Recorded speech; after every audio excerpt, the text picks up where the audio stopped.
ప్రభువును రక్షకుడైన యేసుక్రీస్తు నామములో మీ అందరికీ వందనాలు చెల్లిస్తూ దేవుని నామం గణపరచబడాలని ప్రార్థిస్తున్నాం. దేవుడు చేసిన మేలను బట్టి వందనాలు.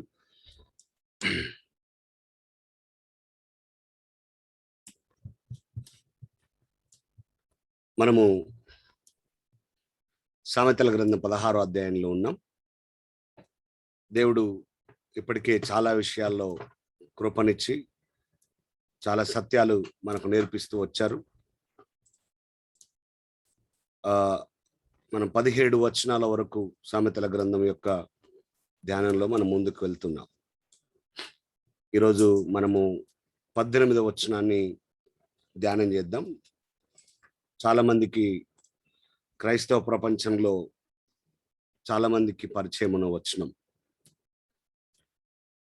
చాలా మంది చాలాసార్లు ఎక్కువగా కోట్ చేసే విషయం, నాశనమునకు ముందు గర్వం నడుచును, పడిపోవుటకు ముందు అహంకారమైన మనసు నడుచును. ఈ వచనం ఇదే ఫస్ట్ టైం వింటున్నాం అనేటోళ్ళు ఎవరైనా ఉన్నారు ఇక్కడ?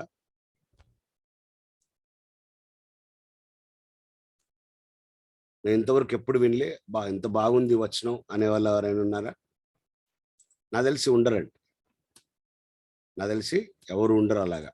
ఎందుకంటే ఈ వచనం చాలా ఫెమిలియర్ రెఫరెన్స్. అంటే ఒకవేళ అధ్యాయం వచనం మీకు తెలియకపోవచ్చు, కానీ ఈ వాక్యం తెలియని వాళ్ళు ఉంటారని నేను అనుకోవట్లేదు. కానీ చాలాసార్లు ఈ వాక్యాన్ని మనం అతిక్రమించాం.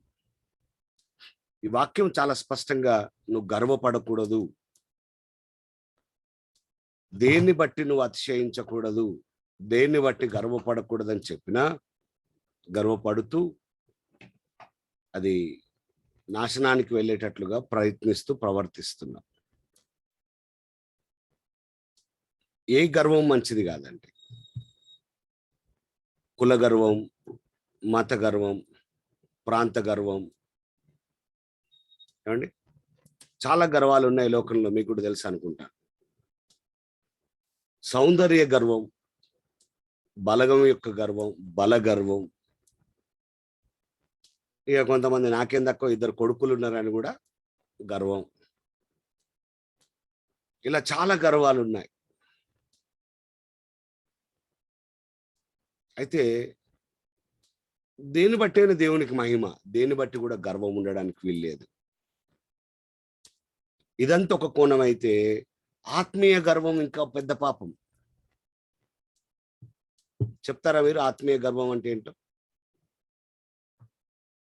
ఎవరైనా చెప్పండి, ఆత్మీయ గర్వం అంటే ఏంటో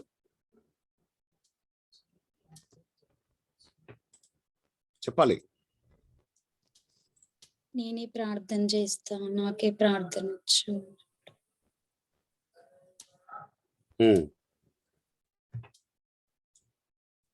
ఇంకా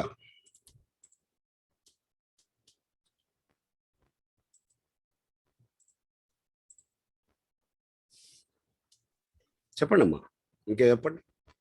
ఒకటేనా? నాతో దేవుడు మాట్లాడుతున్నాడు, నాకు దర్శన వరం ఉంది, ప్రవచన వరం ఉంది అని. ప్రవచన వరం ఉంది, దర్శనం ఉంది, దేవుడే మాట్లాడుతున్నాడు. దేవుడో దయ్యమో తెలియదు ఇలా.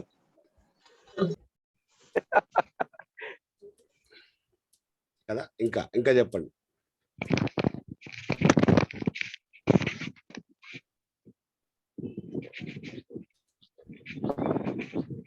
ఇంకా చెప్పండి. విశ్వాసుల కంటే కూడా సేవకులు ఎక్కువ ఉన్నారు. ఏది ఈ జాబితాలో? ఈ జాబితాలో ఎక్కువగా వరాలు, స్వస్థతలు, ఎక్కువ సంఘాలు, ప్రసంగాలు. నాకు సంఘాలు ఉన్నాయి, మేము ప్రసంగాలు చేస్తాము. సంఘాలు ప్రసంగాలు, సంఘాలు ప్రసంగాలు. మేమే ట్రైనింగ్ తీసుకున్న పాస్టర్ చాలా మంది ట్రైనింగ్ లేని ఉన్నారని విమర్శించే వాళ్ళు చాలా మంది ఉన్నారు దగ్గర. మేము ట్రైనింగ్ చేసిన, మేము చదువుకున్నాం. మా దగ్గర ఇంతమంది విశ్వాసులు ఉన్నారు అన్నా. నేను చెప్తే దేవుడు చెప్పినట్టే. మేము చెప్తే దేవుడు చెప్పినట్టే. మేము రోజు ఫోన్ లో మాట్లాడుతూనే ఉంటాం. ప్రభు అనగానే టక్కున మా ముందు కనబడతాడు ఆయన.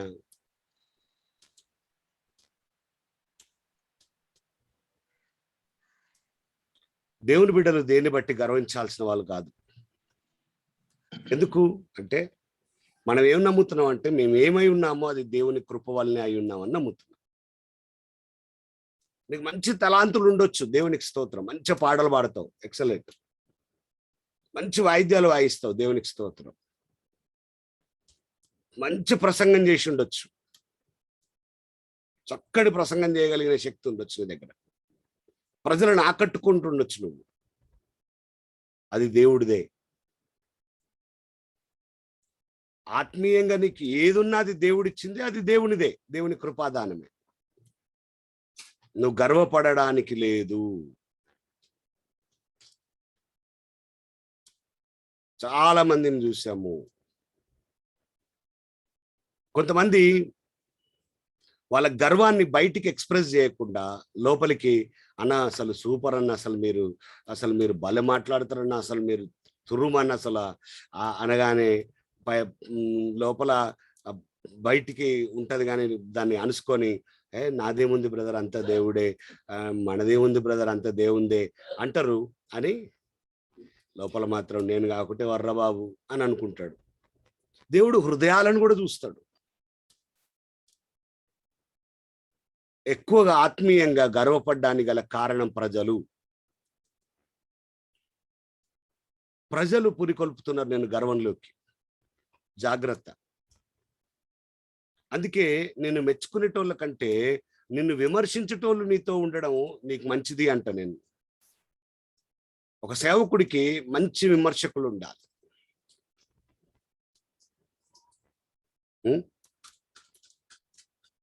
ఏందమ్మా చెప్పేమని? వాళ్ళతో స్నేహం చేయరు బ్రదరు, దగ్గర కూడా రానిరు అట్లా ఉంటే.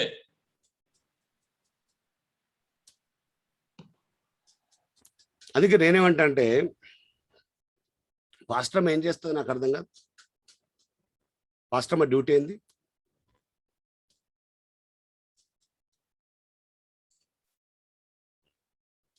అందరితో పాటు డప్పు కొట్టడానిక ఉన్నది పాస్టమ్మ? పాస్టమ్మ పనే విమర్శించడం.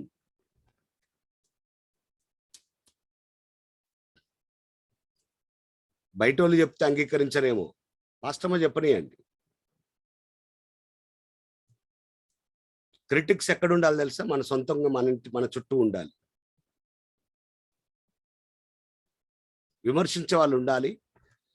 ప్లస్ మనకున్న భయంకరమైన రోగం ఏంటంటే విమర్శలు తీసుకోము. ఎవరైనా విమర్శలు చెప్పడానికి ప్రయత్నం చేసినా ఏం చేస్తాం? దాన్ని కవర్ చేసుకోవడానికి, మాది కరెక్టే అని చెప్పుకోవడానికి చాలా ప్రయత్నం చేస్తాం.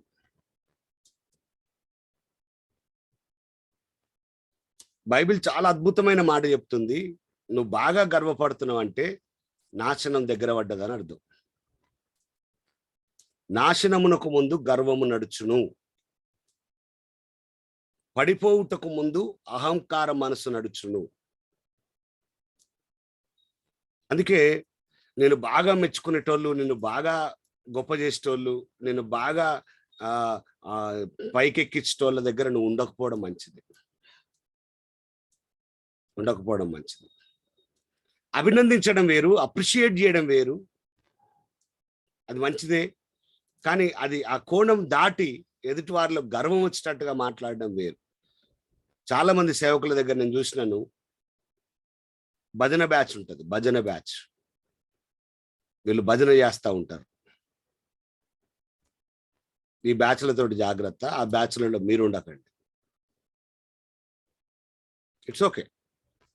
కానీ చాలా మందిని చూశాను నేను, అది భయంకరమైన పాపం, ఆత్మీయ గర్వం. మంచిగా పాటలు పాడే వాళ్ళు చాలా మందిని చూశాను, వాళ్ళ లోపల గర్వం నేను గమనించాను. మంచిగా వాయిద్యాలు వాయించడం చూశాను, వాళ్ళ లోపల గర్వం చూశాను నేను. ఇక ప్రసంగికులది అయితే చెప్పాల్సిందే లేదు. నేనేమంటే పెద్ద గొప్పేం లేదు. నువ్వు ఇప్పుడు నేను నా ప్రొఫెషన్ ఇదండి. దేవుడు నాకు ఈ బాధ్యత ఇచ్చాడు, నేను ఈ పనిలో ఉన్నాను. నేను 20 సంవత్సరాల ఎక్స్పీరియన్స్ లో ఉన్నాను. దేవుని కృప నాకు ఇష్టం వాక్యం చదవడం, వాక్యం చెప్పడం, వాక్యం మాట్లాడడం. దేవుడు ఆ సహాయం చేశాడు. ఇక నేను వేరే పని ఏం చేస్తలేను. రోజులో 8 నుండి 10 గంటలు దీని మీదనే ఉంటున్నాను. నేను 8 నుండి 10 గంటలు సామెతల గ్రంథం కొరకే కూర్చుంటున్నాను. నేను వేరే పని ఏం చేస్తలేను. నేను మీతో 1 గంట మాట్లాడడానికి ఒక 8 నుంచి 10 గంటలు నేను ప్రిపేర్ అవుతున్నాను, ప్రార్థన చేస్తున్నాను, కనిపెడుతున్నాను, గమనిస్తున్నాను, ఆలోచిస్తున్నాను. కాబట్టి మాట్లాడుతున్నా. మీరు కూడా అంత టైం ఉంటే మీరు కూడా మాట్లాడతారు. ఇందులో ఏం గొప్పతనం నేనేం అనుకోవట్లేదు. మరి మీకేమైనా అనిపిస్తుంది పొరపాటున? మీరు కూడా ఏం పని లేకుండా ఉంటే ఇట్నే ఉంటారు, ఇలాగే చెప్తారు. ప్రసంగం చేయడము, ఓ 4 రోజులు సాధన చేస్తే ప్రాక్టీస్ మేక్స్ మ్యాన్స్ పర్ఫెక్ట్. పాటలు పాడతారు. ఓ 4 రోజులు ప్రాక్టీస్ చేస్తే వాయిద్యాలు వాయిస్తారు. ఏదైనా చేయొచ్చు. కాబట్టి దేవుని కృప తోడే ఉండాలంతే. నా ఉద్దేశం దేన్ని బట్టి గర్వించాల్సింది ఏం లేదండి. అనవసరంగా ఏమవుతుందంటే దేవునికి రావాల్సిన మహిమ దొంగిలించిన వాళ్ళమవుతున్నాం. ఏ సేవకుడు కూడా దేవుని మహిమను దొంగిలించొద్దు. ఏ విశ్వాసి కూడా దేవునికి రావాల్సిన మహిమను దొంగిలించొద్దు. బైబిల్ చాలా స్పష్టంగా చాలా సార్లు ఈ విషయాన్ని మాట్లాడిందండి.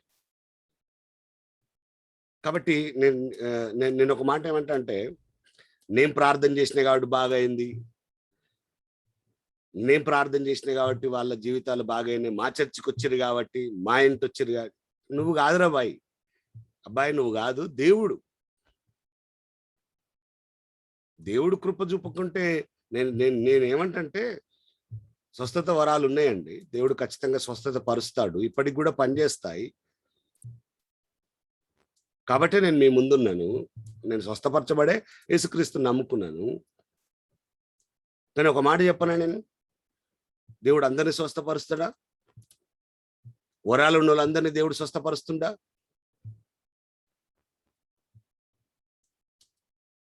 ఒక వ్యక్తికి వరం ఉంటే ఆ కాంగ్రిగేషన్ లో ఉన్న 1000 మందిని స్వస్థపరుస్తాడా?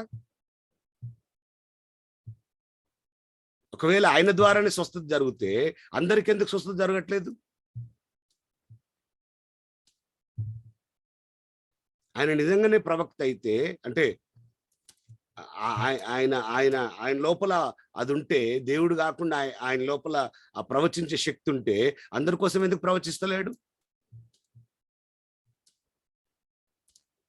మళ్ళీ అక్కడ ఏం చెప్తారంటే, దేవుడి కృప ఉంటే బాగైతుంది బ్రదర్, మాదే ఉంది అంటున్నాం. మళ్ళీ నేను అదే చెప్తున్నా. నువ్వు నిమిత్త మాత్రుడివి అన్నా, కరెక్ట్ అయ్యారు. నువ్వు నిమిత్త మాత్రుడివి. దేవుడు నిన్ను వాడుకుంటున్నాడు. నేను చాలాసార్లు చెప్పిందే, నువ్వు సరిగా లేవనుకో ఇంకొకరిని వాడుకుంటాడు దేవుడు. నువ్వు నేనెవరు? నువ్వు నేనెంత? మనం ఏంటి అసలు?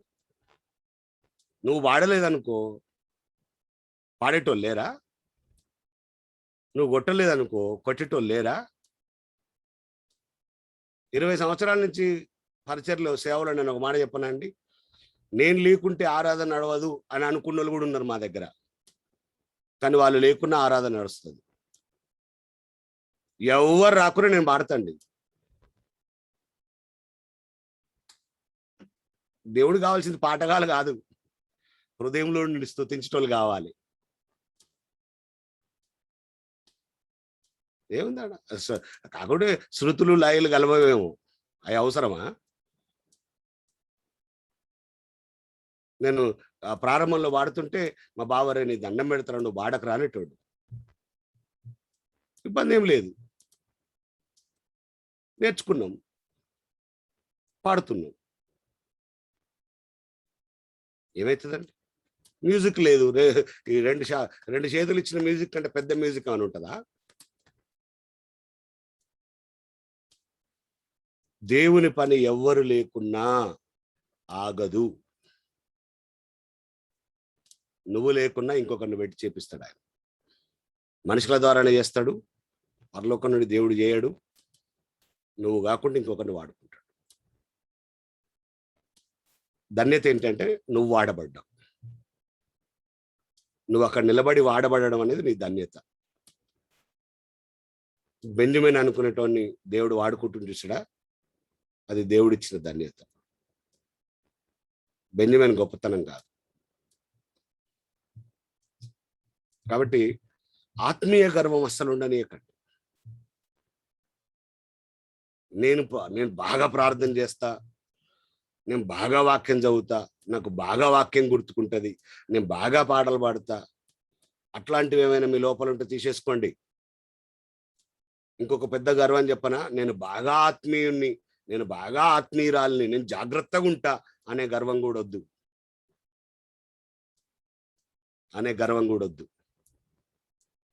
నేను బలహీనున్నే, కానీ దేవుడు బలపరుస్తున్నాడు.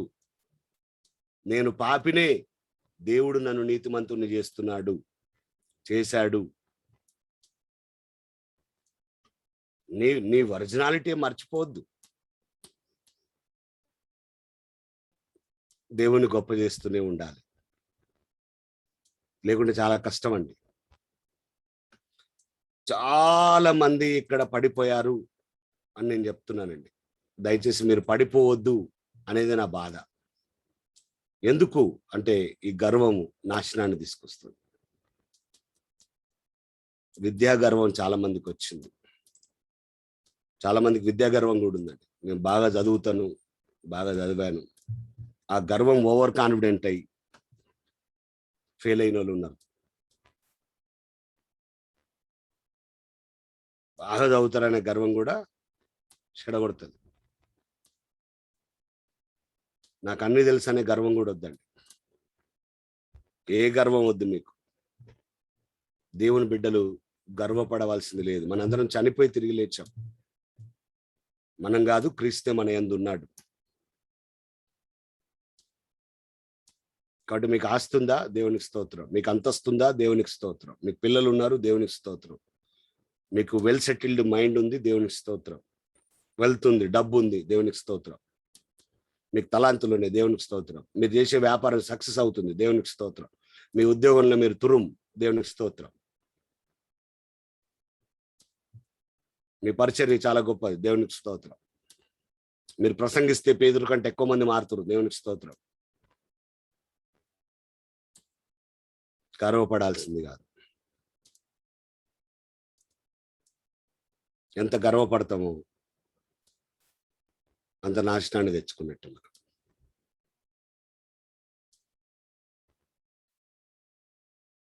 మీరు ఏ ప్రొఫెషన్లో ఉన్నా ఆ ప్రొఫెషన్ను బట్టి కూడా మీరు తగ్గించుకొని ఉండండి. మీ కంపెనీలో, మీరు పనిచేసే చోట, మీరు చేస్తున్న ఉద్యోగాలు, మీరు చేస్తున్న వ్యాపారంలో మీరు తిరుగులేని వాళ్ళు అయి ఉండొచ్చు ఒకవేళ. అయినా దేవుడిచ్చిందే, ఇది దేవుందే అనే దీనత్వం మీకు వచ్చేయాలి. అసలు నేను లేకుంటే ఆడ పనే నడవదు అనుకోకు. దేవుడు ఎవరితోటైనా చేపిస్తాడు అదే పనైనా. దేవుడు, నేను ఒక్కటే మాట చెప్తున్నాండి, దేవుడు మీకు ఆ జ్ఞానం ఇచ్చి దేవుడు మిమ్మల్ని వాడుకుంటున్నాడు చూసాడా, అందును బట్టి దేవునికి స్తోత్రం, దేవునికి మహిమ. అంతే. మన గొప్పతనము, మన ఔన్నత్యము మనది ఏదీ లేదండి. We are nothing. ఆ మనసు కనుక నీకు లేకపోతే నువ్వు దేనికి పనికిరావు. ఆశీర్వాదం ఉండదు, వర్ధిల్లత ఉండదు, సమృద్ధి ఉండదు. సామెతల గ్రంథం 11వ అధ్యాయం 2వ వచనం.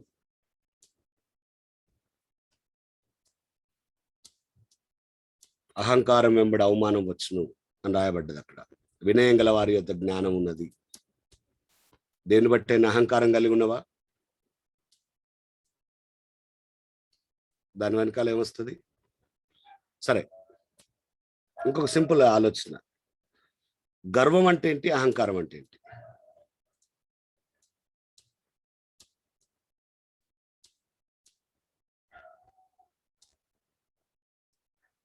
ఏమండి? గర్వం అంటే ఏంటి? అహంకారం అంటే ఏంటి?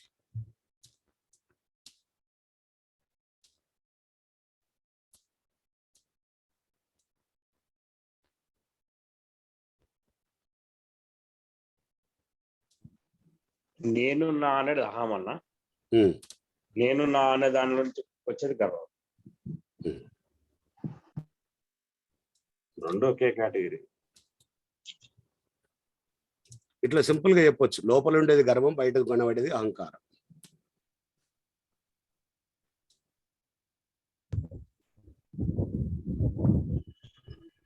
అర్థమైంది కదా? గర్వం లోపల ఉంటుంది, అహంకారం బయట కనబడుతుంది, వ్యక్తపరుస్తాం.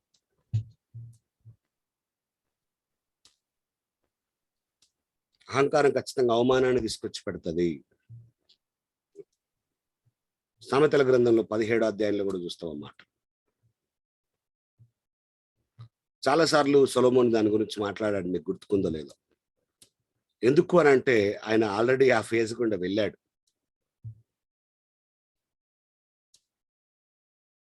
ఆ, 18వ అధ్యాయం అనుకుంటా. యాక్చువల్గా 17, 19 కూడా ఇంగ్లీష్లో అలాగే ఉంటుంది, కానీ 18వ అధ్యాయంలో 12వ వచనంలో ఆపత్తు రాకమునుపు నరుని హృదయం అతిశయపడును, ఘనతకు ముందు వినయం ఉండును అని ఉంటుంది. ఆపద రాకముందు లేదా విపత్తు రాకముందు నరుని హృదయం అతిశయపడుతుందట. అతిశయము, అహంకారము, గర్వము అన్ని ఒకటే కేటగిరీ.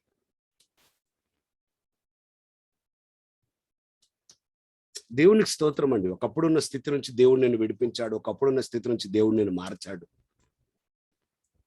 నేను హెచ్చించాడు. నువ్వు గర్వపడ్డానికి కాదు.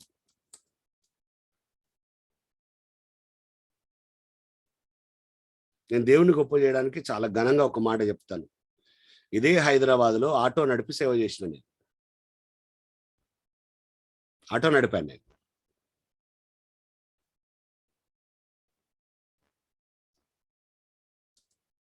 సిగ్గుపడట్లేదు దాని గురించి.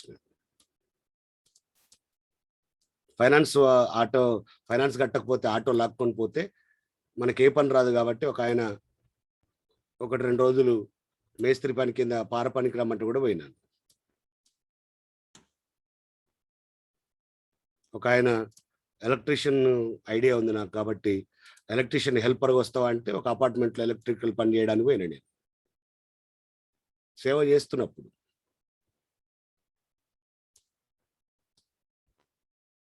₹400 రూమ్ కిరాయి 6-7 నెలలు కట్టకుంటే భయంకరమైన పరిస్థితులు ఎదుర్కొన్న రోజులు ఉన్నాయి.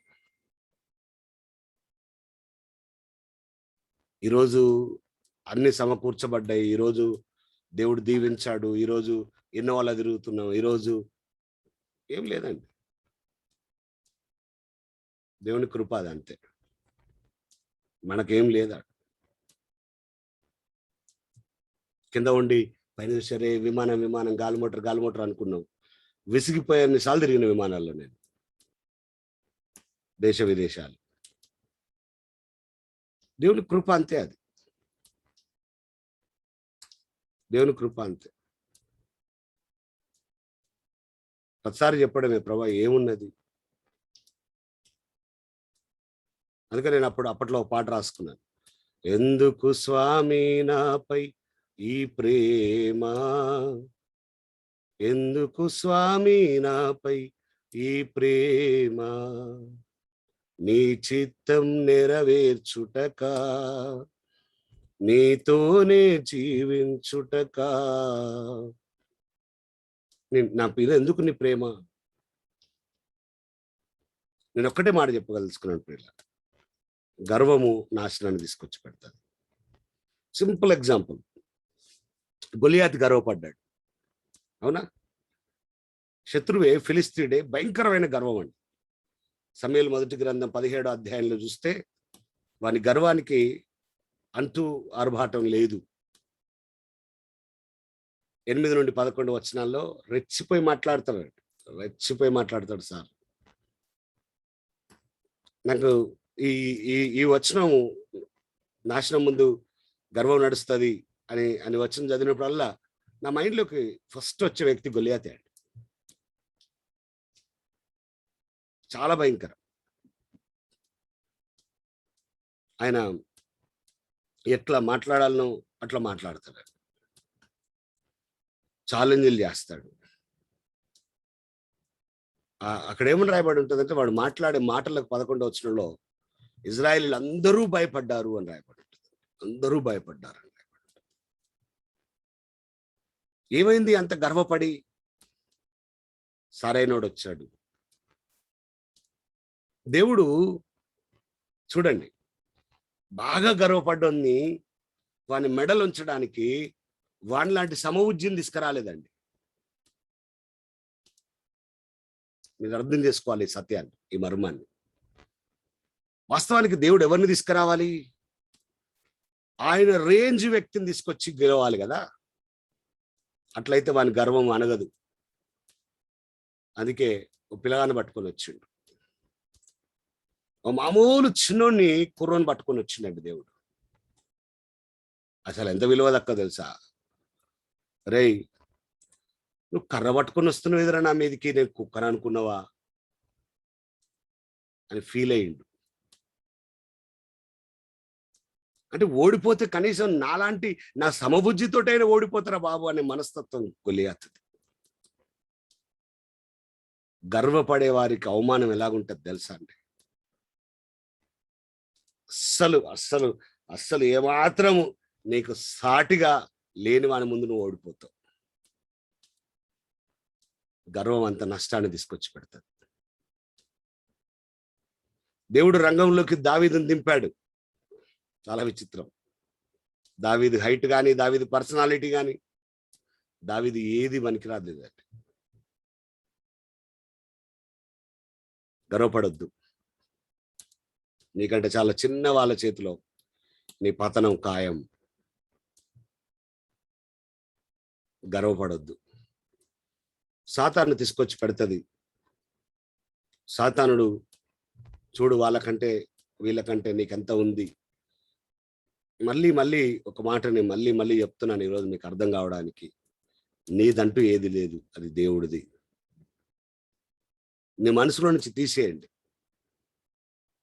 దేవుడిని నమ్మిన బిడ్డలు ఎప్పుడు కూడా తమ సొంతాన్ని బట్టి అతిశయించవలసిన వాళ్ళు కాదు.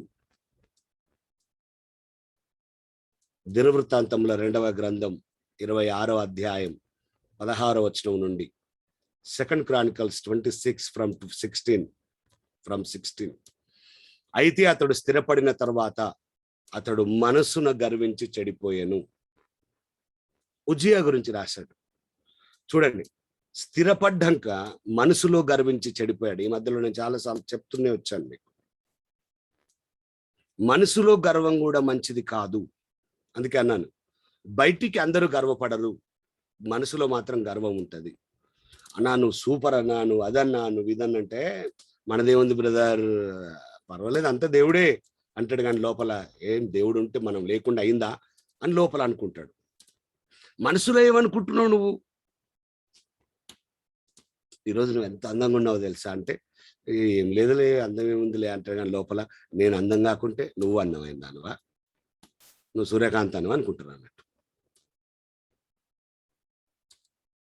నువ్వు లోపల ఏమనుకుంటున్నావు? అందుకే నువ్వు మనసులో కూడా గర్వించడానికి లేదు, బయట కాదు. నువ్వు మనసులో కూడా గర్వించడానికి లేదు. నేను అనేది లేదండి, లేదు. లేదండి మన జీవితంలో. కాబట్టి మీ మేలు కొరకే ఈ విషయాలు నేను మీకు జ్ఞాపకం చేస్తున్నాను. ఉజ్జియా మనసులో గర్విస్తే ఏమైంది ఆఖరికి మనకు తెలియదా? 19వ వచనంలో నొసట కుష్ఠం తెచ్చుకున్నాడు. దినవృత్తాంతంలో 2వ గ్రంథం 26వ అధ్యాయం 19లో కుష్ఠం తెచ్చుకున్నాడు. ఎందుకురా బాబు నీకు ఈ బాధ అంటే గర్వపడ్డాడు. 32వ అధ్యాయంలో నాకు ఆశ్చర్యం అనిపించింది.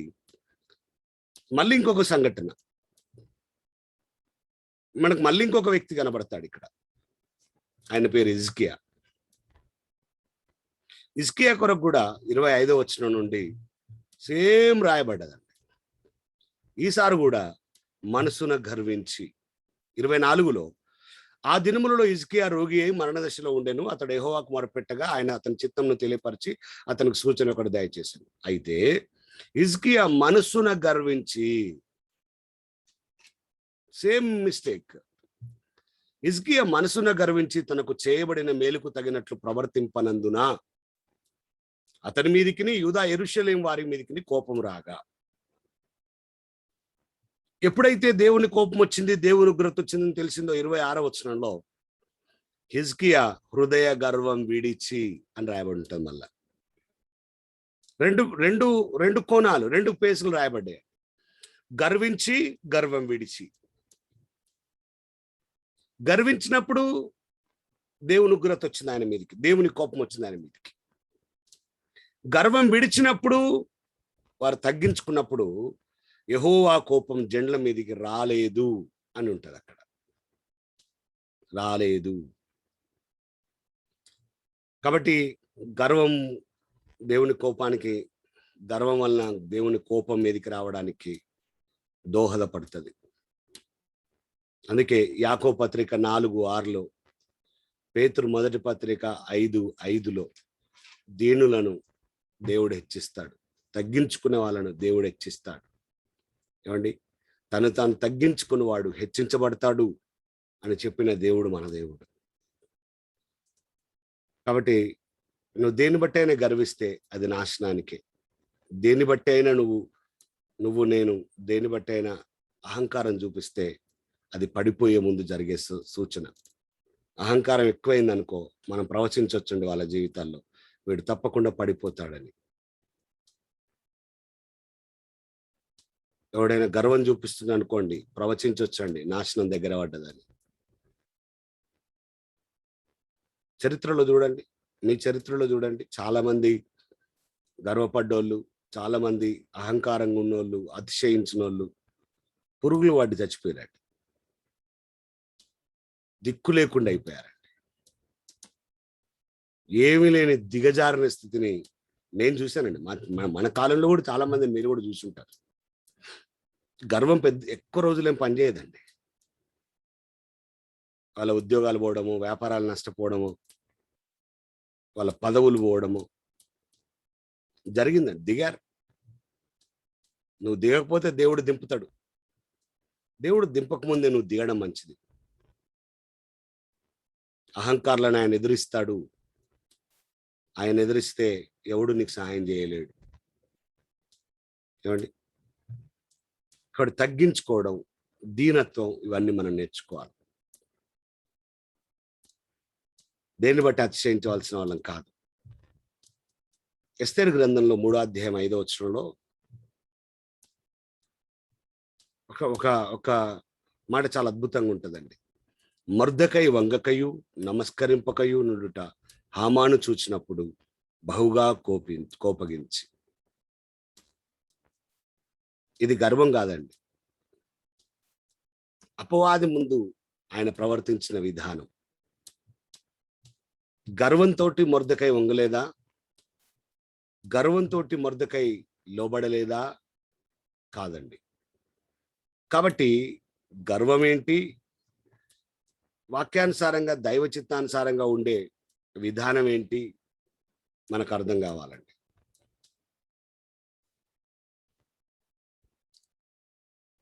మనకు తెలుసు ఆ ఎస్తేరు గ్రంథంలో ఈ హామాన్ స్టోరీ తెలుసు, మొర్దెకై స్టోరీ తెలుసు మనకు.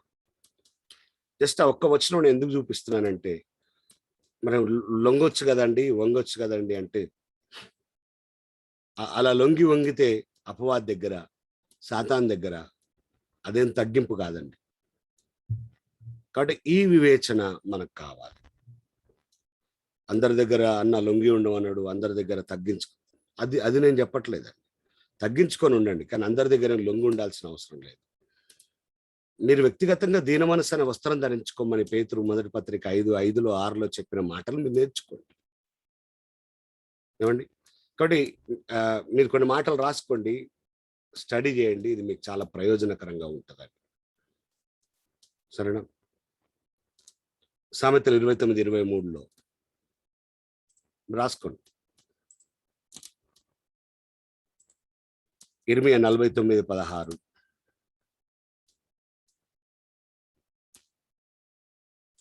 ఎజ్కేల్ 29:9,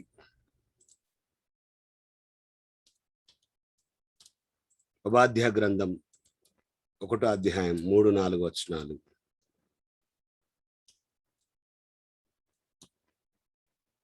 యెషయా 2వ అధ్యాయం 11-12,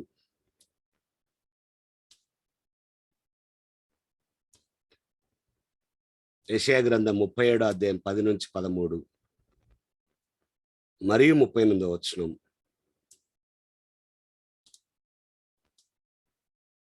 దానియేలు 4వ అధ్యాయం 30-37 వచనాలు,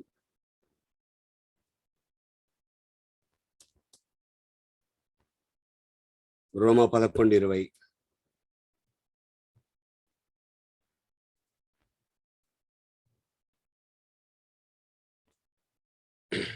తిమోతి మొదటి పత్రిక 3వ అధ్యాయం 6వ వచనంలో సంఘ పెద్దలకు లేదా సంఘంలో ఉండే వారికి ఉండవలసిన అర్హతల్లో 6వ వచనం ఏంటో తెలుసా?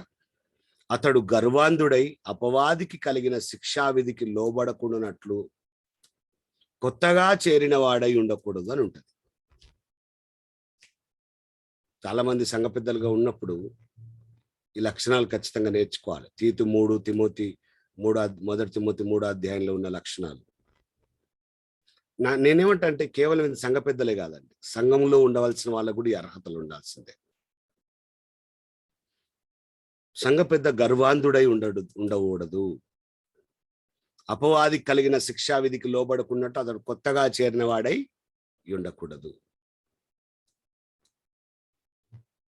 కాబట్టి ఎక్కడ కూడా దేవుడు గర్వాన్ని ఇష్టపడేవాడిగా లేడు.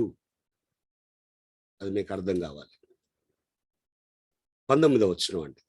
మనము ఇంకొక వచనానికి వెళ్దాం. సామెతల గ్రంథం 16వ అధ్యాయం 19వ వచనం. మరి ఒక శ్రేష్టమైన సంగతి లేదా మేలైన సంగతి, గర్విష్ఠులతో దోపుడు సొమ్ము పంచుకొనుట కంటే దీన మనసు కలిగి దీనులతో పొత్తి చేయటం మేలు. సేమ్ అండి, ఎంతసేపు మనం ఇదే మాట్లాడుకున్నాం. గర్విష్ఠులతో ఉండొద్దు, మీరు గమనించాలి. 18వ వచనము నీకు గర్వం ఉండొద్దు, 19వ వచనము గర్విష్ఠులతో నువ్వు పొత్తు చేయొద్దు. నువ్వు దీన మనస్సు గల వారితో పొత్తు ఉండాలి. ఎందుకు అంటే అది 100% నీ మీద ప్రభావం చూపిస్తుంది. వాళ్ళ నుండి నువ్వు దాన్ని నేర్చుకుంటావు, వాళ్ళలాగా ఉండడానికి నువ్వు ప్రయత్నిస్తావు, లేదా వాళ్ళ మీద ఉండవలసిన ఉగ్రత వాళ్ళతో ఉన్నందుకు నీ మీద కూడా ఉంటుంది. సామెతలు 29:23 ప్రకారం ఎవని గర్వం వాడిని తగ్గిస్తుంది. కాబట్టి నీకు మేలు జరగదు వానితో పొత్తుంటే. దీనిలను దేవుడు హెచ్చిస్తాడు కాబట్టి నువ్వు వారితో ఉంటే నువ్వు కూడా హెచ్చించబడతావు. అది దాని ఉద్దేశం. అది ఆ వాక్యం యొక్క ఉద్దేశం. లేకపోతే చాలా కష్టం అండి. చాలా మంది ఇక్కడ సరే మాకు గర్వం లేదు కానీ మరి పలానా వాళ్ళు గర్వం వాళ్ళతోటి నువ్వు బాగా పొత్తు చేస్తున్నావు ఏంటి అని అంటే మరి ఏం చేస్తావు అన్నట్టుగా. లేదండి, జాగ్రత్తగా ఉండాల్సిందే అలాంటి వారితో కూడా. దీన మనసు కలిగి దీనులతో పొత్తు చేయుట మేలు. నీ మనసు దీన మనసు అయి ఉండాలి, నువ్వు కలిసి ఉండేది నువ్వు కలిగి ఉండేది కూడా అట్టి వారితో అయి ఉండాలని బైబిల్ చాలా స్పష్టంగా చెప్తున్నది. చూడండి, యెషయా గ్రంథం 57వ అధ్యాయంలో, మీ అందరూ తెలుసండి రెఫరెన్స్, ఇది కూడా ఫెమిలియర్ రెఫరెన్స్. 15వ వచనంలో, యెషయా గ్రంథం 57వ అధ్యాయం 15వ వచనంలో, మహాగణుడు, మహోన్నతుడు, పరిశుద్ధుడు, నిత్య నివాసి అయినవాడు ఇలాగు సెలవిచ్చున్నాడు, నేను మహోన్నతమైన పరిశుద్ధ స్థలంలో నివసించువాడను అయినను వినయము గల వారి ప్రాణమును ఉజ్జీవింపచేయుటకు, నలిగిన వారి ప్రాణమును ఉజ్జీవింపచేయుటకును, వినయము గల వారి యొద్దను దీన మనసు గల వారి యొద్దను నివసించుచున్నాను. వినయం గల వారి యొద్ద, దీన మనసు గల వారి యొద్ద దేవుడు నివసిస్తున్నాడు. మీరు చెప్తారా ఎంతమంది దగ్గర దేవుడు నివసించాలని ఆశపడుతున్నారు? ఇప్పుడు మనం 46 మంది ఉన్నాం కదా, 46 స్లాట్స్ లో ఉన్నాం. ఎంతమంది ఇష్టంగా ఉన్నారండి? చేతులు ఎత్తి చూపిస్తారా? దేవుడు మా దగ్గర నివసించాలి అని ఆశించే వాళ్ళు ఎంతమంది ఉన్నారు? Yes.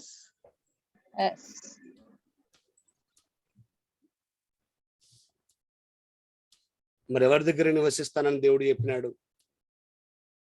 గర్విష్ఠుల దగ్గర అయితే కాదు. గర్వం ఉన్నోళ్ళ దగ్గర దేవుడు నివసించడు. అహంకారుల దగ్గర దేవుడు నివసించడు. వినయము గల వారి యొద్ద దేవుడు నివసిస్తాడు. దీన మనసు గల వారి యొద్ద దేవుడు నివసిస్తాడు. తగ్గింపు గల వారి యొద్ద దేవుడు నివసిస్తాడు. ఇది మనకు అర్థం కానియండి. దేవుని మనస్సు సింపుల్ అండి. దేవుడు ఎవరి దగ్గర నివసిస్తారో తెలిసినాక కూడా నువ్వు ఆ రీతిగా ఉంటే ఆయన దగ్గరకు వచ్చి ఉంటాడు. ఇక టెన్షన్ లేదు. దేవుడు చెప్పాడు ఆ మాట, నేను మహోన్నతుడను, మహోన్నతమైన స్థలంలో నివసించువాడను, అయినా నేను ఎక్కడుంటాను. సీక్రెట్ రివీల్ చేశాడండి. రివీల్ చేసినాక కూడా రావాలేసయ్యా, నీవు కావాలేసయ్యా అని వాడతావే. ఆయన ఏమంటాడు తెలుసా? నేను చెప్పినట్టు ఉండాలేసయ్యా అంటాడు ఆయన కూడా. నేను రావాలంటే నువ్వు ఉండే జీవితం ఎట్టుండాలా? నువ్వు వినయం కలిగి ఉండకుండా, దీనత్వం కలిగి ఉండకుండా ఉన్నావా అని అంటే ఎట్టయితుంది? నువ్వు తగ్గించుకో, నువ్వు దీనత్వం కలిగి ఉండు, నువ్వు వినయంగా ఉండు. నువ్వేం అడగాల్సిన అవసరం లేదు. రావాలి రావాలి రావాలి, రండి రండి రండి అని అడగాల్సిన అవసరం లేదు. నువ్వు ఆయన ఓరుకున్నట్టుండకుండా నువ్వు వచ్చి నాతో నివసించేసే అని ఎట్లా అడగగలుగుతున్నావు నువ్వు? అది ఒక అబద్ధమే కదా. వినయం గల వారి యొద్ద, దీనత్వం కలిగిన వారి యొద్ద, తగ్గించుకున్న వారి యొద్ద దేవుడే నివసిస్తాడు. కాబట్టి నువ్వు కలిగి ఉండవలసింది, కలిసి ఉండవలసింది కూడా గర్విష్ఠులతో కాదు కాదు కాదు. బైబిల్ చాలా స్పష్టంగా అటు వారితో మనం పొత్తు చేయొద్దు, అటువంటి వారితో కలిసి ఉండొద్దు అనే మాట చెప్తున్నాడు. అందుకే 34వ కీర్తన 18లో విరిగిన హృదయం గల వారికి యెహోవా ఆసనుడు, నలిగిన మనసు గల వారిని ఆయన రక్షించును అని మాట చదువుతాం. 34వ కీర్తన 18లో 34:18. ఇంకొక చోట కూడా రాయబడి ఉంటుంది 138వ కీర్తన Psalms 138:6. 6వ మాట, యెహోవా మహోన్నతుడైనను ఆయన దీనులను లక్ష్యపెట్టును. ఒక అద్భుతమైన మాట ఉంది, చదువుతాను వినండి మీరు. ఆయన దూరము నుండి గర్విష్ఠులను బాగుగా ఎరుగును. ఎక్కడి నుంచి? దూరం నుండి గర్విష్ఠులను బాగా ఎరుగును. దగ్గర నుంచి కాదు, దూరం నుండి గర్విష్ఠులను బాగా ఎరుగును. జాగ్రత్త.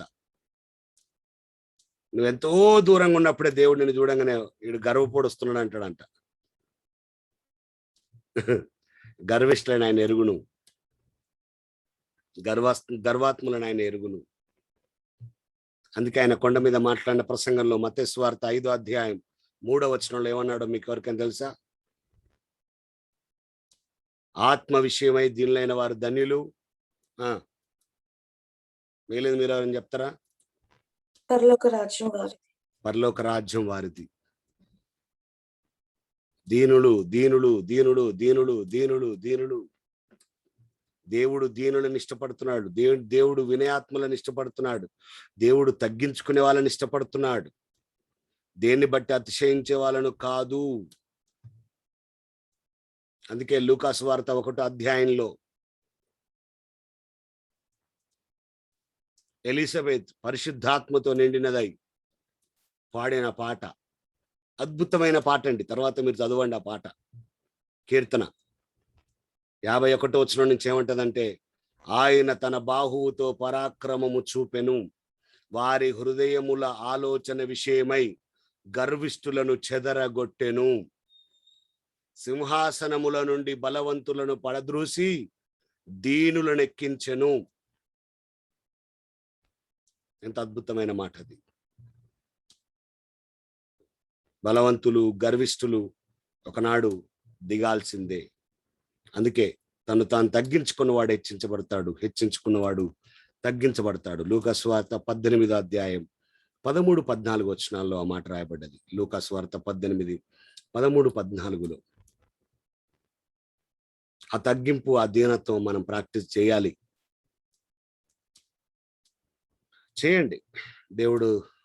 దేవా నాకు దీన మనస్సు, దేవా నాకు తగ్గించుకునే మనస్సు, అయా వినయం ఇవ్వు, అయా నేను ఎంత ఎదిగినా ఒదిగే మనస్సు ఇవ్వమని అడగగలిగితే చాలా బాగుంటది. అటు వారితో సాంగత్యము, సహవాసాన్ని జాగ్రత్తగా చేస్తే కూడా అది బానే ఉంటది. ఎందుకంటే గర్వము చాలా భయంకరమైన పరిస్థితిని తెచ్చిపెడుతుందండి.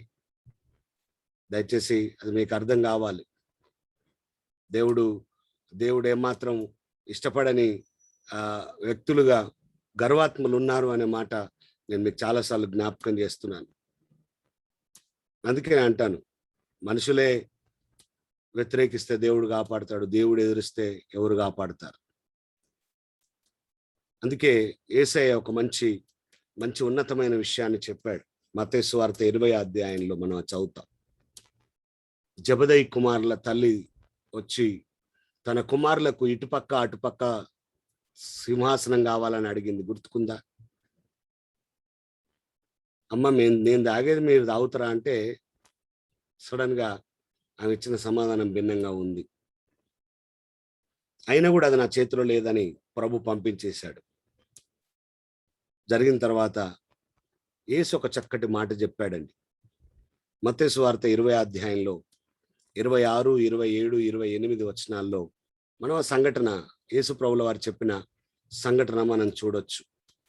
ఇది మీ ఉద్యోగాల్లో, మీ వ్యాపారాల్లో, మీ అనుదిన జీవితంలో మీరు పాటించవలసిన ఫిలాసఫీ. పిల్లలు, మీరు బాగా చదువుతున్నారా? అయితే మీకు కూడా ఇది వర్తిస్తుంది.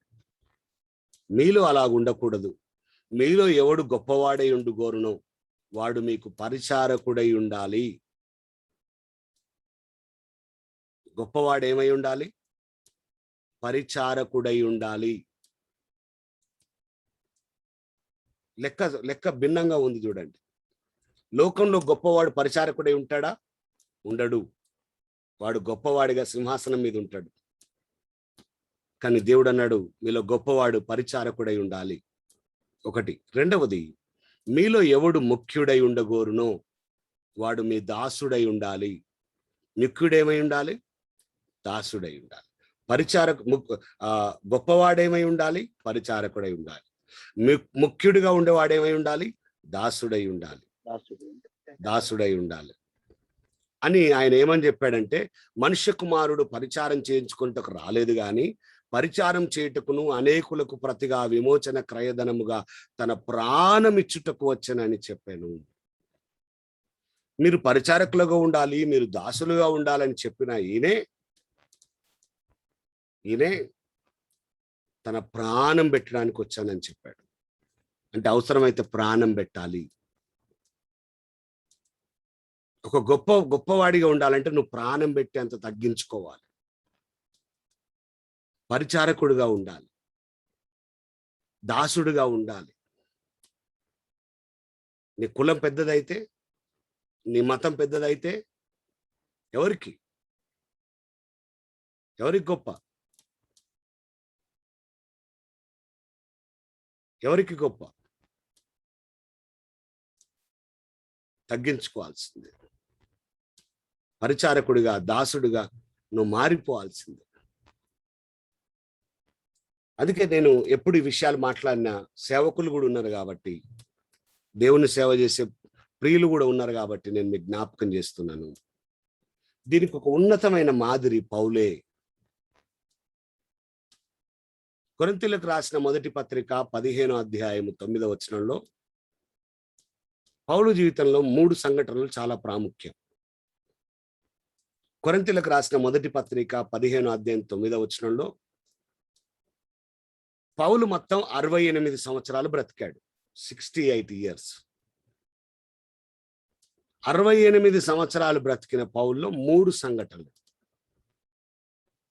15వ అధ్యాయం మొదటి కొరింథీ పత్రిక 9వ వచనంలో అప్పటికి పౌలు వయస్సు 55 సంవత్సరాలు, 55 years. ఏమన్నాడో తెలుసా? అపోస్తులుడను అనబడుటకు యోగ్యుడను కాదు అన్నాడు.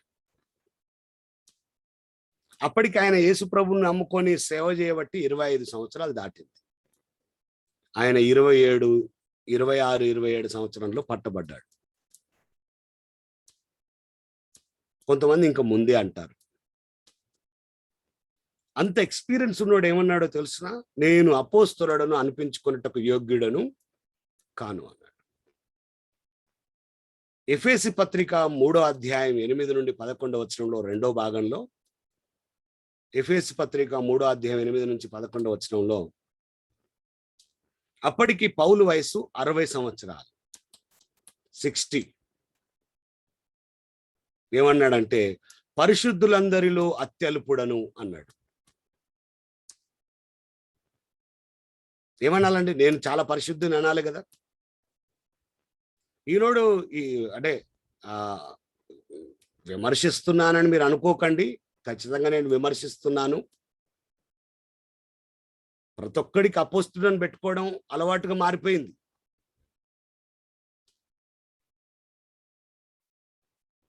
ఈ పేర్లు పెట్టుకోవడం, రెవరెండ్లు 22 42 పెట్టుకునే అలవాటు అయింది వీళ్ళందరికీ.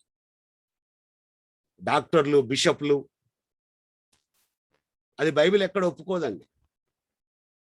ఇది మనుషుల గొప్పే. పౌలు లాంటోడే నేను అపోస్తులను అనపడడానికి నేను యోగ్యుడను కాదు అంటే, ఈనాడు అపోస్తులను పెట్టుకునే సేవకులు ఎంతమంది లేరు?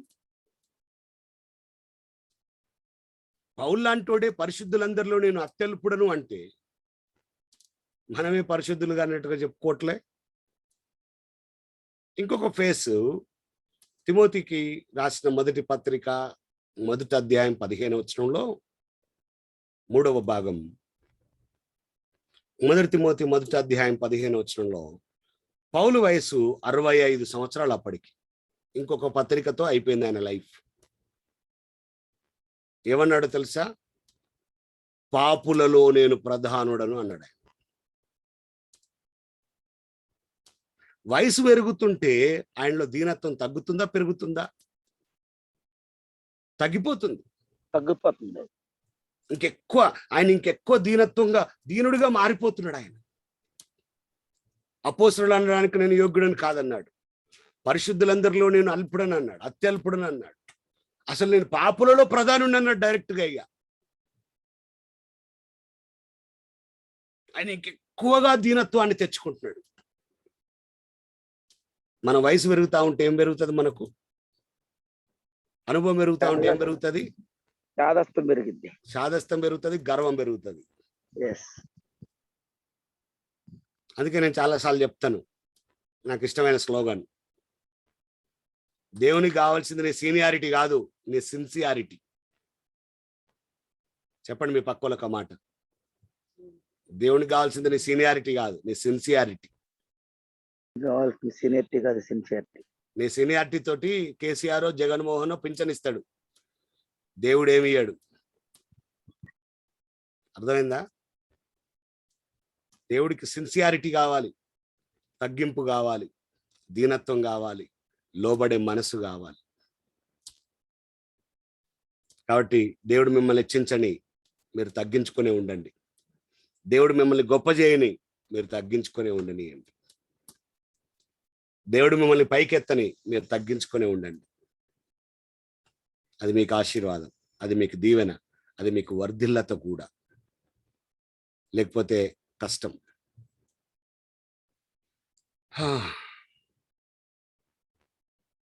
సామెతలు 16:20 వచనం. సమయం అయిపోయింది కానీ కొద్దిగా ఈ మాట కూడా చూద్దాం మనం. ఉపదేశమునకు చెవియొగ్గువాడు మేలునందును, యెహోవాను ఆశ్రయించువాడు ధన్యుడు.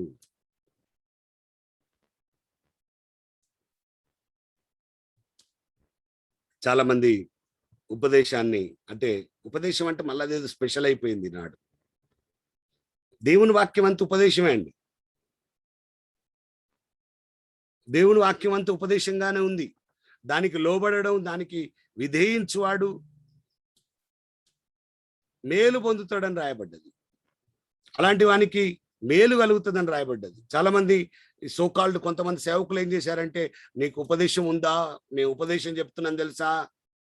ఉపదేశం అంటే what is the bigger thing నేను అడుగుతాను. దేవుని వాక్యం కంటే ఉపదేశం గొప్పదే ఉంది, నాకు అర్థం కాదు. ఈ కొత్తగా అపోస్తల బోధాన్ని ప్రారంభించి ఉపదేశాలను ప్రారంభించి ప్రజల్ని కన్ఫ్యూజ్ చేయడం తప్పితే ఇంకేం లేదండి. అంటే కొంచెం దేవుని వాక్యంలో కొంచెం ఉపదేశం ఉండి కొంచెం ఉపదేశం కాంది ఉంటుందా? అంటే దేవుడు అంత అన్యాయస్తుడా? దేవుడు అంత అన్యాయస్తుడా?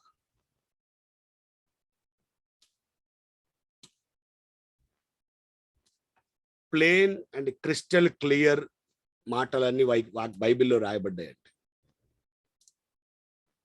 Very plane. నువ్వు మరమరాలు వెతుకుతున్నావు కానీ అన్నటువంటివి కూడా ఏం లేవు కొన్నిసార్లు. Simple gospel simple word. అది కొందరికి అర్థమయ్యేదైతే ఖురాన్ లాగా ఉంటుంది, లేకుంటే రామాయణం లాగా ఉంటుంది, మహాభారతం లాగా ఉంటుంది. అందరికి అర్థమయ్యేది కాబట్టి అది దేవుని వాక్యం. కాబట్టి చిన్న పిల్లోడు కూడా దేవుని వాక్యం క్లియర్గా అర్థమవుతుంది. దాన్ని పాటించడం, దానికి లోబడడం ఉపదేశం. క్రిటికల్ చేయొద్దండి. చాలా మంది క్రిటికల్ చేశారు. ఈయన టక్కున ఉపదేశం అనేసరికి వీనికి అబ్బా అయితే నేను కూడా ఉపదేశం. ఏం ఉపదేశం స్వామి? ఉపదేశం అంటే దేవుడు వాక్యమే. సులభుని ఉద్దేశం. ఉపదేశమును చెవియొగ్గువాడు మేలునందును మేలునందును మేలునందును. సామెతలు 16:20.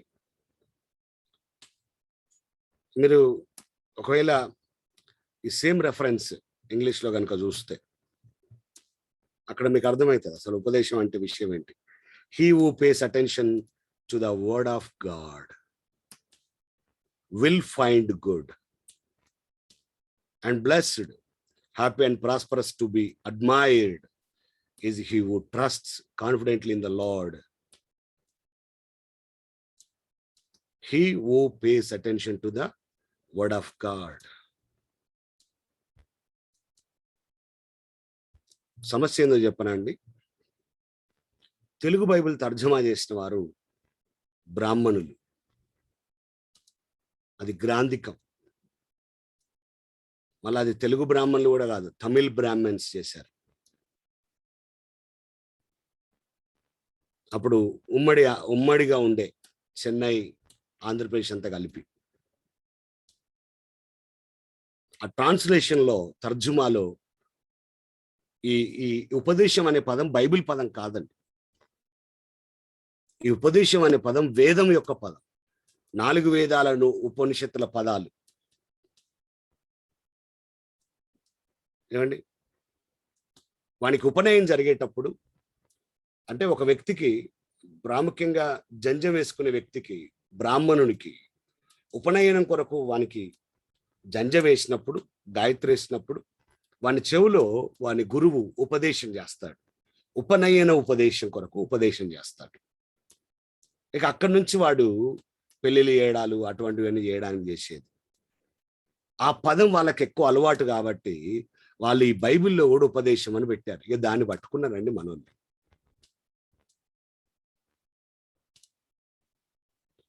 ఉపదేశమునకు చెవియొగ్గువాడు మేలునందునంటే దేవుని వాక్యానికి చెవియొగ్గువాడు మేలునందున అని అర్థం. అంతే.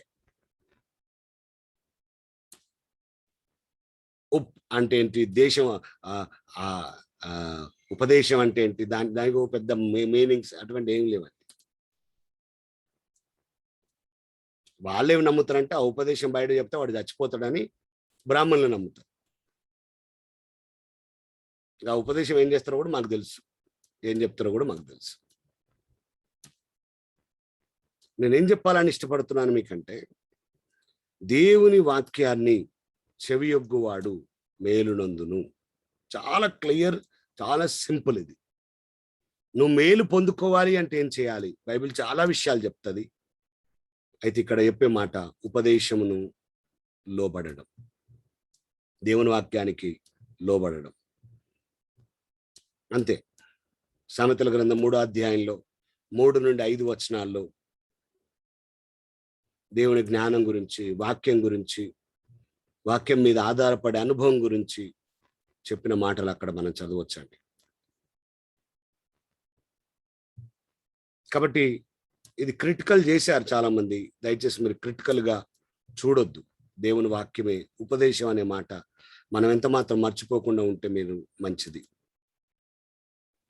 పౌలు కూడా వాడతాడండి. రోమాపత్రిక 6వ అధ్యాయం 17వ వచనం, మీరు పాపమునకు దాసులై ఉంటిరి గాని ఏ ఉపదేశ క్రమమునకు మీరు అప్పగించబడుతురో దానికి హృదయపూర్వకముగా లోబడిన వారై అన్నాడు. ఇది ఇది ఇది చాలా ఆశ్చర్యమైన మాట. ఇది ఆశ్చర్యమైన మాట. ఒకవేళ మీరు ఇక్కడ కూడా ఈ ఉపదేశ క్రమము అని వాడబడిన మాట దగ్గర కూడా ఏమనంటే తెలుసా, standard of teachings about word of God. వాక్యములో మీరు పొందుకున్న బోధ గురించి మాట్లాడతాడు. వాక్యములో మీరు నేర్చుకుంటున్న బోధ గురించి మాట్లాడతాడు. అంటే సింపుల్, మీరు వాక్యానికి అప్పగించుకుంటే మీరు మేలు పొందుకుంటారు. మీరు వాక్యానికి లోబడితే మీరు మేలు పొందుకుంటారు. కాబట్టి ఉపదేశమునకు చెవి యొగ్గితే మేలు పొందుకుంటాం, యెహోవాను ఆశ్రయిస్తే ధన్యత తెచ్చుకుంటాం. కాబట్టి దేవుని వాక్యానికి మీరు లోబడాల్సిందిగా నేను మిమ్మల్ని ఆహ్వానిస్తున్నాను. కొన్ని మాటలు రాసుకోండి, చదువుకోండి. తర్వాత ఆయనను ఆశ్రయించడం గురించి, ఉపదేశం గురించి ఇర్మియా 17వ అధ్యాయం 7 నుండి ఆయన ఆశ్రయించే వాళ్ళ గురించి ఉన్న ఆశీర్వాదాలు రాయబడ్డాయి. ఇర్మియా 17:7, 125వ కీర్తన 1, యెషయా 30వ అధ్యాయం 18, 34వ కీర్తన 8, 2వ కీర్తన 12.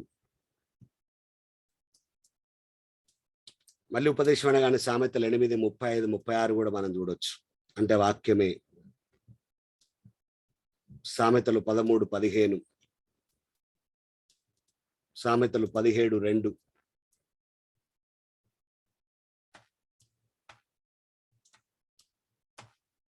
నూట 46వ కీర్తన 5, యెషయా గ్రంథం 26వ అధ్యాయం 3, 4 వచనాలు.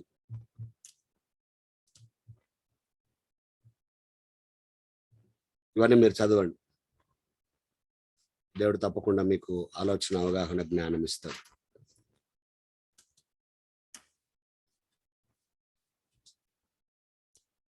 సైమన్ ప్రైజులాడన్నా ప్రార్థన చేసి ఆశీర్వాదం ఏంటన్నా. స్తోత్రము నాయన, మహాగణుడా, మహోన్నతుడా, పరిశుద్ధుడా, జీవాధిపతి, మీకు వందనాలు, స్తోత్రములు చెల్లిస్తున్నాం. మీ కృప ద్వారా మరొక రోజును మా ఆయుష్కాలంలో ఉచితంగా ప్రవేశపెట్టి ఈ దినపు ప్రారంభ గడియలోనే మీ సన్నిధిలో మేము ఈ విధంగా కూడుకొని సామెతల గ్రంథం యొక్క ధ్యానములో మీ దాసునికి ఇచ్చిన నడిపింపులో పాలు పొందే కృపనిచ్చినందుకు స్తోత్రాలు. దేవా, నాశనానికి ముందు గర్వము నడుస్తుందనే మాటను మా ముందుంచి మరొకసారి మమ్మలను హెచ్చరిక చేసినందుకై స్తోత్రములు తెలుస్తున్నాం. నేనే దేవా, హిజ్కియా, ఉజ్జియా స్థిరపడిన తర్వాత వారు తప్పిపోయారు, తీవ్రమైనటువంటి కష్టాన్ని ఎదుర్కొన్నారు. దేవా, మరలా నీ వైపుకు తిరిగి సరి చేసుకున్నప్పుడు అంటే నీ బిడ్డలు ఎంతగానో మేలు పొందారు. అలానే గొలియాతు గర్విస్తున్నప్పుడు అతని గర్వమును అణచడానికి మరి తనకు సమానుడైనట్టు వాడిని కాకుండా చిన్న పిల్లవాడు దావీదును ముందుకు తీసుకొని వచ్చి తన గర్వాన్ని అణిచివేశారనే సంగతిని మా ముందుంచిన ఈ నూతన కోణము కొరకై స్తోత్రాలు తెలుస్తున్నా. దేవా, ఈ మాటలు విన్నటువంటి పరిశుద్ధ సంఘం నీ బిడ్డలు కూడా తమ అంతరంగములో దేని బట్టి కూడా గర్వించకుండా సమస్త మహిమ, ఘనత, ప్రభావములు మీకే చెల్లించే స్థితిని కలిగి ఉండుటకు మమ్మలను మీరు బలపరిచినందుకై స్తోత్రములు తెలుస్తున్నారు. వారికి మీరు ఇచ్చిన తలంతులు మీ కొరకు వాడబడడానికి ప్రభా, వ్యక్తిగతంగా ఉపయోగించుకోవడానికి కానీ వ్యక్తిగతమైనటువంటి ఘనతను పొందడానికి కానీ కాదు నా తండ్రి.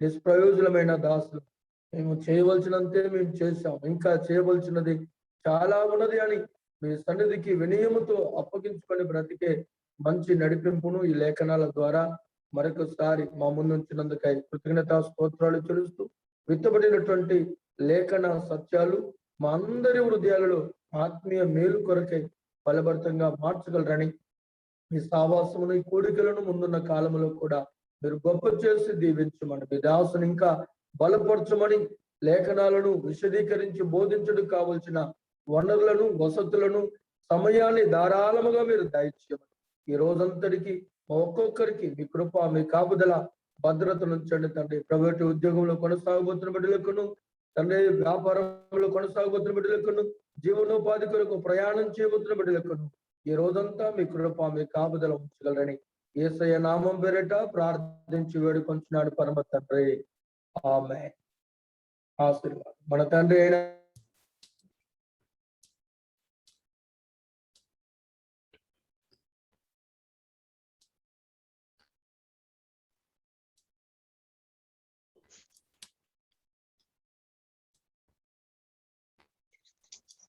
కాపాడును కాక. ఆమేన్.